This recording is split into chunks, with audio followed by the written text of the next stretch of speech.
குடி பழக்கத்தை பற்றி இப்போது விளக்குகிறார் வம்சம் ஃபவுண்டேஷன் எம்டி கதிர்வேல் சார். வணக்கம். வம்சம் ஃபவுண்டேஷன் கதிர்வேல். போன வீடியோவினோட தொடர்ச்சியாக இந்த வீடியோவை ஃபாலோ பண்ணிட்டு போகிறோம். இந்த குடியினோட தன்மையை பற்றி பேசுறதுக்கு முன்னால், கட்டுப்படுத்தி குடிக்க முடியாத குடிவெறி ஒரு நோய். குடிப்பழக்கம் உடல், மனம், ஆன்மீகம் சார்ந்த ஒரு நோய். உலக சுகாதார அமைப்பு, வேர்ல்டு ஹெல்த் ஆர்கனைசேஷன் இது ஒரு நோய் பட்டியலில் கொண்டு வந்துட்டாங்க.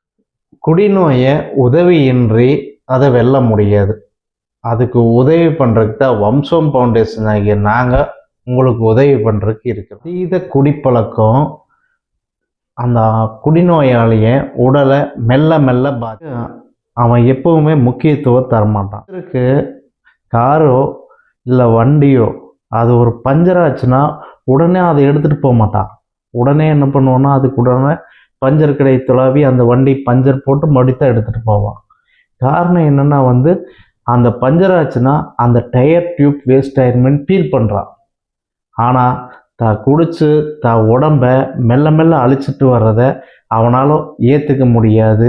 அதுவும் இல்லாமல் அதுக்குண்டான அந்த உடலுக்கு உண்டான ட்ரீட்மெண்ட் எடுத்துக்கணுங்கிற எண்ணம் அவனுக்கு கொண்டிருக்கிற காலத்தில் தன்னை பற்றியோ தன் குடும்பத்தை பற்றியோ அவன் பெருசாக கவலைப்பட மாட்டான். தவறான எண்ணங்கள், தவறான சிந்தனைகள் இதுக்கு முக்கியத்துவம் கொடுப்பான். ஆனால் நல்ல எண்ணங்கள், நல்ல சிந்தனைகள் அது அவனுக்கு தோன்றது ரொம்ப அரிதாக. ரொம்ப நல்லவனாக இருப்பான். ஊருக்கு ஓடி ஓடி வேலை செய்வான்.